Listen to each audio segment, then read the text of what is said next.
अगर आपने दुनिया की क्रिकेट के साथ चलना है, टेस्ट क्रिकेट भी अब देखें तो 4.5, 5, बल्कि इंग्लैंड तो बहुत ही आगे चली गई है, एक एक दिन में 500 रन वो कर रहे हैं। तो हमें अगर कम्पीट करना है, इसको और ज़्यादा इंटरेस्टिंग करना है, रिजल्ट ओरिएंटेड करना है, तो हमने कोशिश करनी है कि हम इस तरफ जाएं। देखिए जो कोशिश जो मेरी अपनी थिंकिंग है उसमें ये है कि आपने सबसे पहले तो कोशिश करनी है कि आप प्लेयर की जो पोटेंशियल है उसको देखें और मैक्सिमाइज करें उसको। टेक्निकली अगर बेहतर प्लेयर है, वेल इक्विप्ड है, तो वो सारे फॉर्मेट खेल सकता है। और उसकी फिटनेस, उसका वर्कलोड कैसे उसको मैनेज करना, तो हमारी कोशिश ये होगी कि हम मैक्सिमम पोटेंशियल तक उसको यूटिलाइज करें प्लेयर को।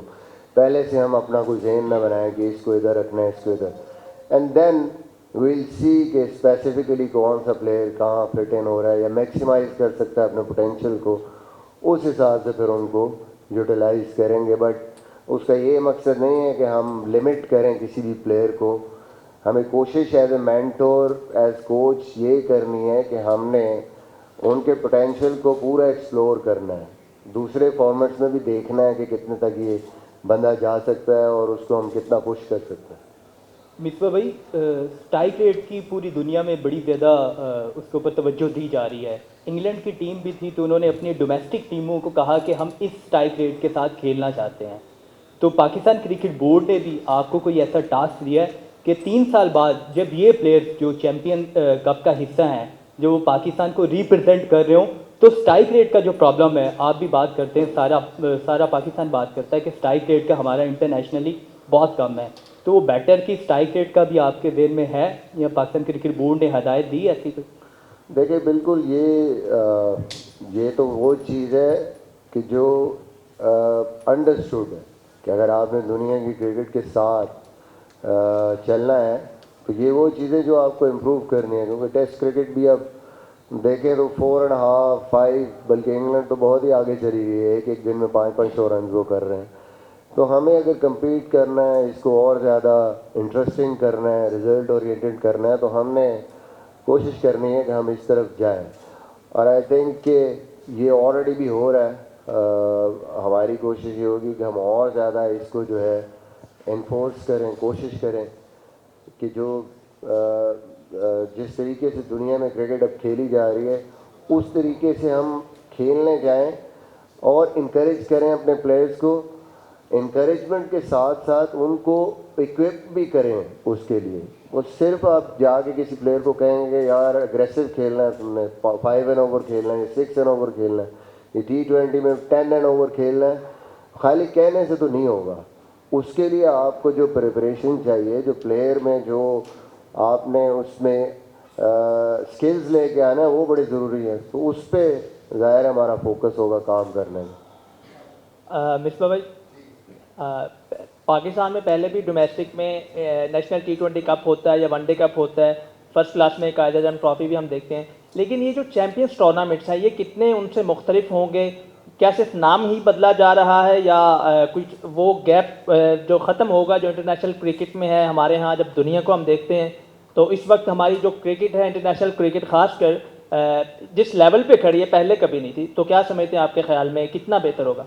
देखिए विजन यही है कि उस गैप को कम किया जाए।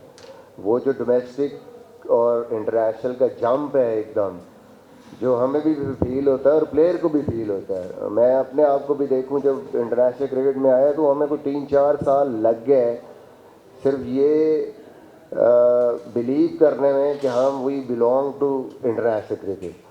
तो वो जो ये मेंटोर्स हैं या जिस लेवल पे उसको लेके जाना, उसका मकसद हमारा तो विज़न तो यही है कि हमने उनको इस तरीके से तैयार करना है या कोशिश उस लेवल पे कंपटीशन जाए, ताकि वो जब उस लेवल पे जाए तो उनको एडजस्ट करने में आसानी हो, उनको ये ना लगे कि यार एकदम लेवल जो है बहुत ऊंचा हो गया। विज़न यही है, इसके लिए बहुत मेहनत चाहिए और मेहनत हमने करनी और करेंगे तो तभी होगा।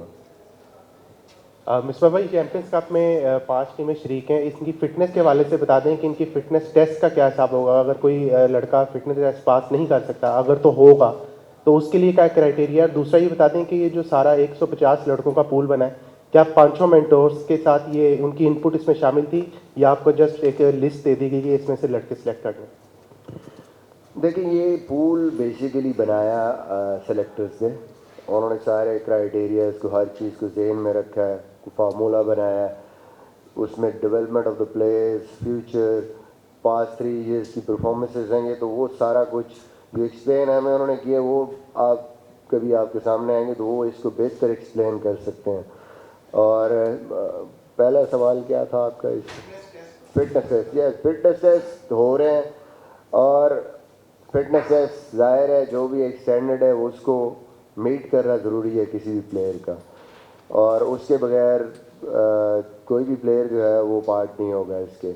अगर वो आता भी है तो वो जब तक वो उस फिटनेस टेस्ट को, स्टैंडर्ड को मीट करेगा तभी वो खेलेगा। जिस तरह ये आप लोग आए हैं, आप नहीं समझते कि जो फॉर्मेट दिया गया है इसमें तो कोई शक नहीं कि क्रिकेट से ताल्लुक़ रखने वाला हर शख्स इस पर खुश है कि ये बड़ा अच्छा फॉर्मेट है, क्योंकि लास्ट टाइम हमने देखा चेंज हुआ था तो एतराज़ात आए। लेकिन ये टूर्नामेंट अगर Quaid Azam trophy, national T20, president cup, one day tournament के बाद हो जाता है, जो कि पूरे आपके सीज़न के परफॉर्मेंस आप लोग जो पाँचों मेंटोर्स हैं उनको देखते, आपकी इनपुट भी उसमें शामिल होती है। अब 3 साल पहले एक बच्चे की परफॉर्मेंस ने टॉप किया, लेकिन अगले 2 साल वो परफॉर्म ही नहीं कर सका, लेकिन वो आ जाएगा कहीं ना कहीं यहाँ पे। और at the end of the year, क्योंकि जिस तरह पाकिस्तान है, एतराज़ात भी आएंगे, तो आप समझते हैं कि अगर ये टूर्नामेंट इन तमाम टूर्नामेंट्स के बाद करवाया जाता तो ज़्यादा हेल्पफुल होता और आपका एक सिस्टम चलता रहता है एंड तक रिप्लेसमेंट के हवाले से? देखिए आपकी बात ठीक है, लेकिन मसला ये है कि आपने पिछला सीज़न भी तो 3 हुए हैं ना, पिछला सीज़न हुआ है, उसकी परफॉर्मेंसेस पे अगर आपने ये करा दिया और आप चाह रहे हैं कि थोड़ा हम स्टार्ट बड़ा करें, इसको इससे स्टार्ट करें क्योंकि इस पर फोकस है सबका। देखिए इसके बाद आपके पास फिर अगले साल के लिए तो अगले टूर्नामेंट आ जाएंगे ना, जिनको अभी अपॉर्चुनिटी नहीं मिल रही तो वो अगले साल डेफिनेटली फिर पिक हो के इन परफॉर्मेंसेस पे आ जाएंगे। आप उसी सीज़न में भी करेंगे तो फिर बात तो वहीं पे है, उस सीज़न के परफॉर्मर हो सकता है पिक हो जाएं, फिर जो पिछले 2-3 सालों के परफॉर्मर्स हैं वो निगलेक्ट हो जाएं, तो वाइस वर्सा ये सारी चीज़ें तो चलती हैं। कुछ एडवांटेजेस हैं, कुछ डिसएडवांटेजेस हैं। आइडियली आपको कुछ चीज़ें लगती हैं कि ऐसे होनी चाहिए, ऐसे होनी चाहिए, but at the end of the day मुझे लगता है कि इम्पॉर्टेंट ये है कि आपने उस कंपटीशन की क्वालिटी को कैसे रेस करना है। ये सबसे बड़ा चैलेंज है हमारे लिए भी, क्रिकेट बोर्ड के लिए भी और सारे प्लेयर्स के लिए भी। Thank you.